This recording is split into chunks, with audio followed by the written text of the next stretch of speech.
Wala tayong biyahe. Eh.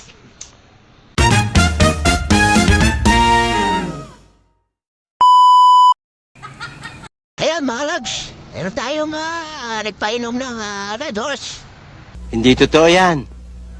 Bola lang yan. Aking pain Marlon. Ayan. Abalay, gawag ka sa ating mga viewers. Ayan, dating pain Marlon. Bali, nagbigay din tayo ng konti kahit tayo walang biyahe. At kahit ganun man, di pa rin samahan. Kata, apulo tayo mga entertainer. Parang motor ni pare. Sino yan? Vlog! Ay, puta ka ng vlog-vlog kang alam mo. Mga idol, wala, nagkatagay-tagay lang at pampanis pagod. Ay, ang pare kong guwapo, si pare Renz. Alright. Ay, siya tata niyo mga idol.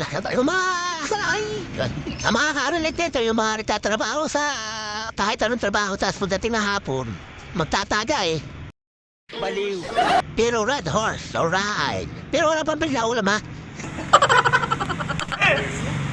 Pero may pambili Red Horse. Ano yung ulam? Ang galing ng ulam, wala.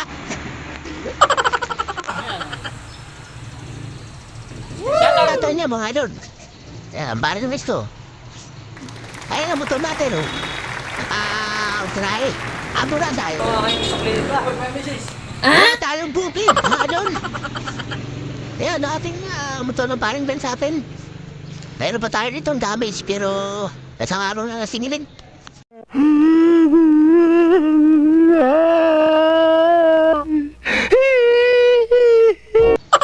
Wala tayong biyahe. Kailangan, idol. See,